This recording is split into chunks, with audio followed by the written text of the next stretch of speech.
Hi and Assalamualaikum. We are from Group 10 and we are going to do a presentation on our case study for Theory of Structure.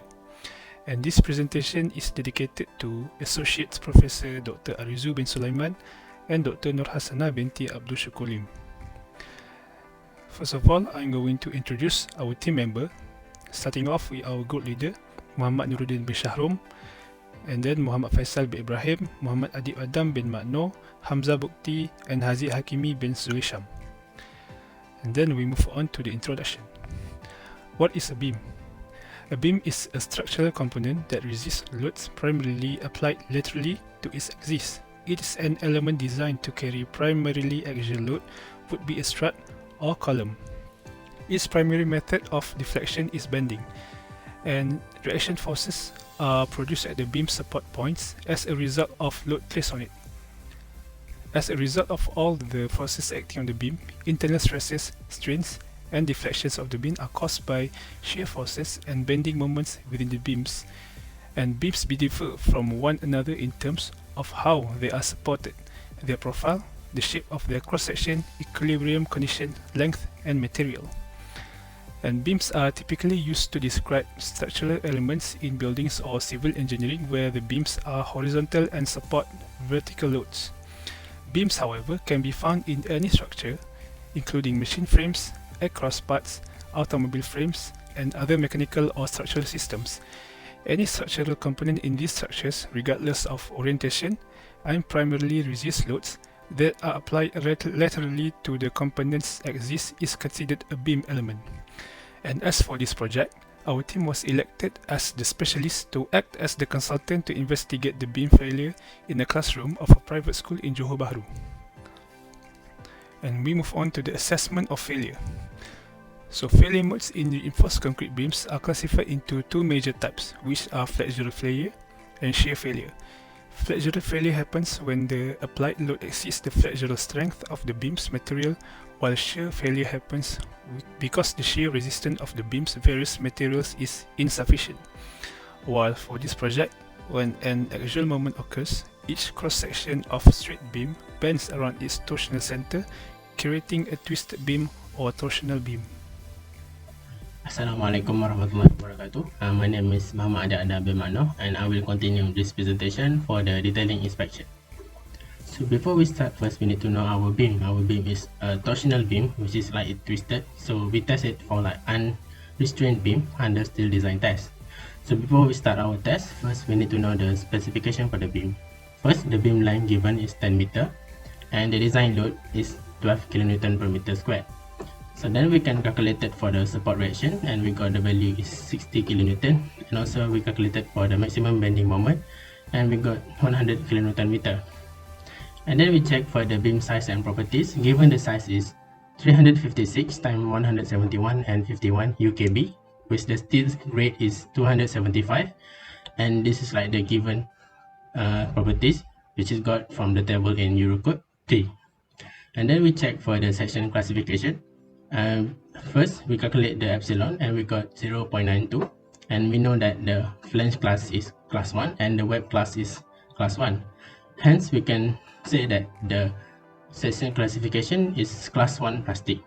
And then we check for does the beam need the shear buckling, and we compare to the CW over TW is less than 72 times epsilon, so it doesn't need to check for the shear buckling.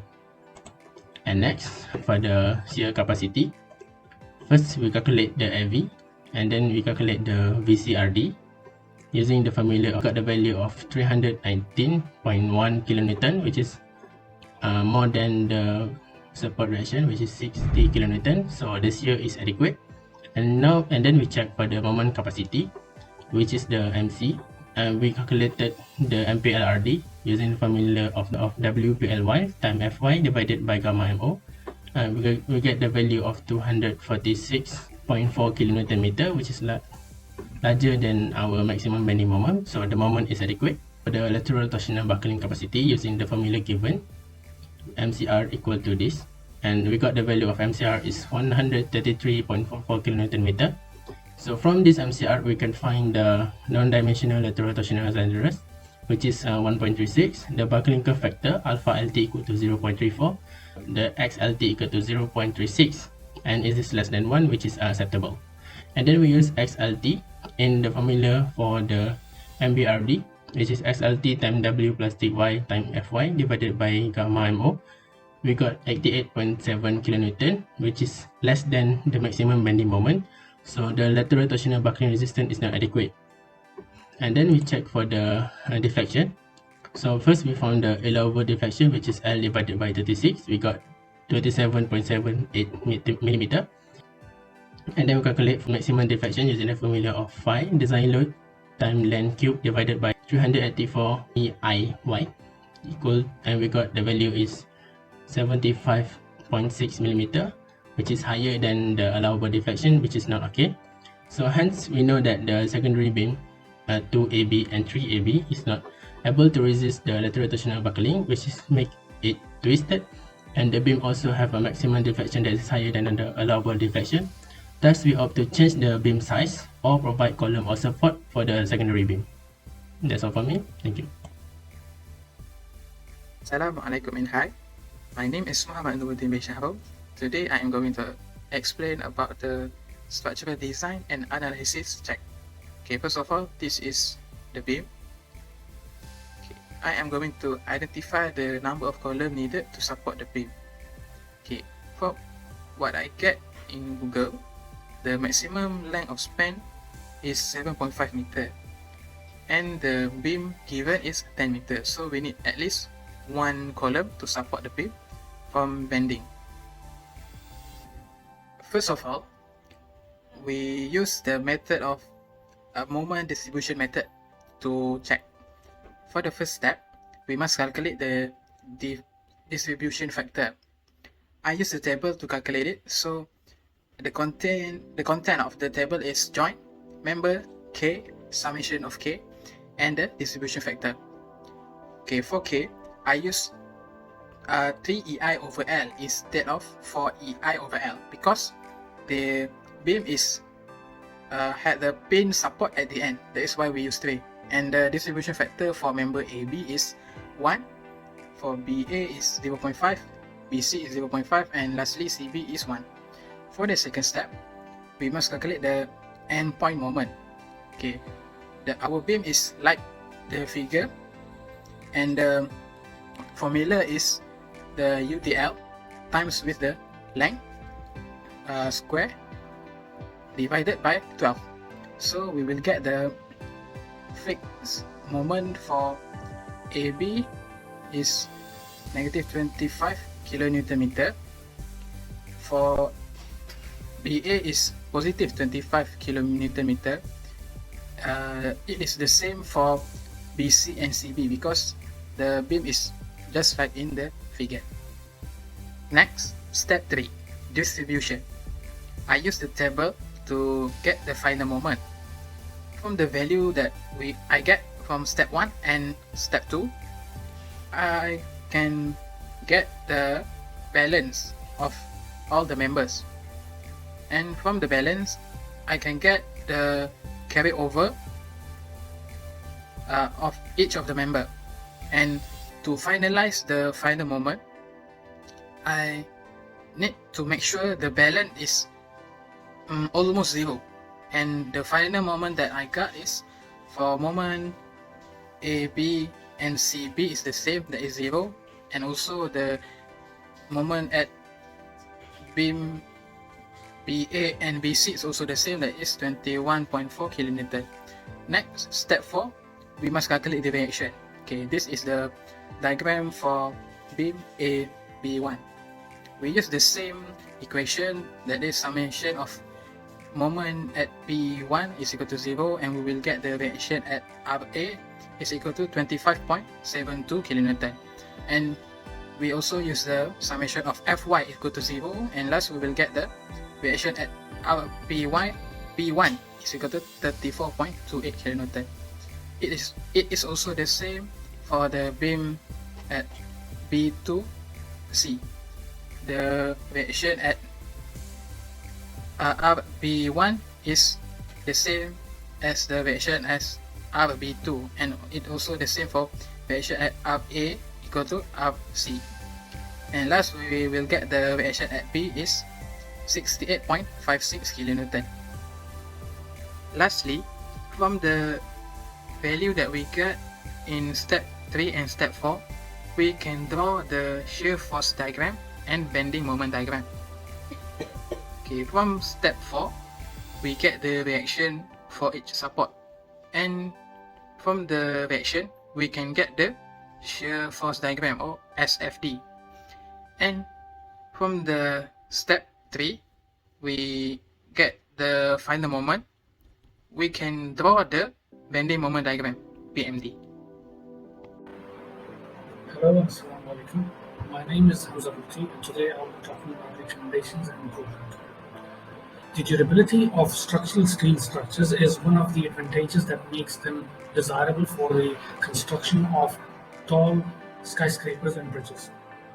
Structural steel is recyclable, unlike many other construction materials, and can be recycled to help reduce waste in construction industry.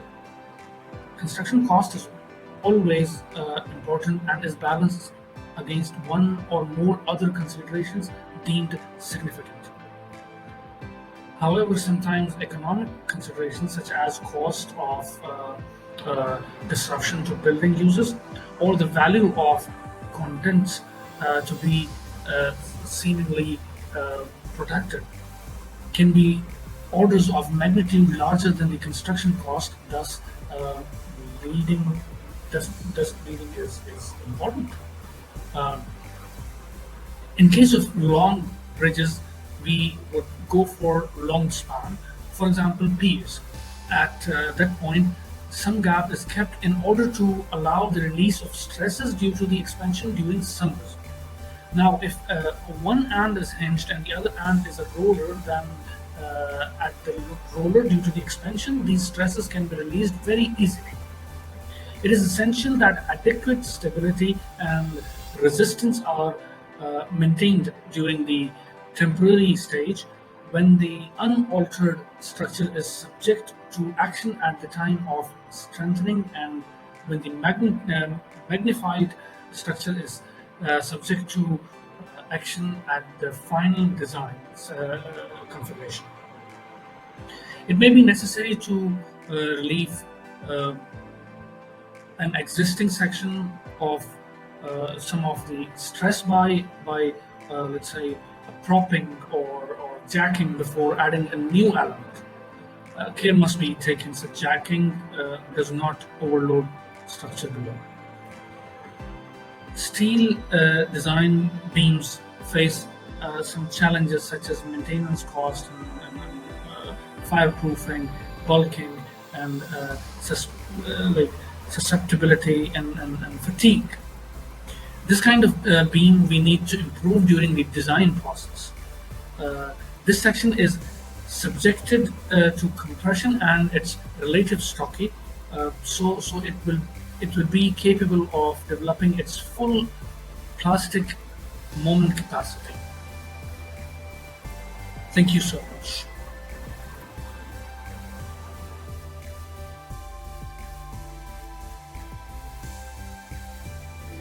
Okay, conclusion.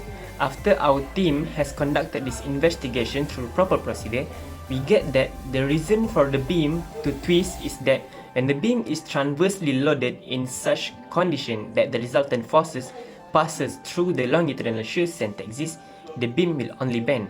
But when the consequent acts away from the shear center axis, then the beam will bend and also twist.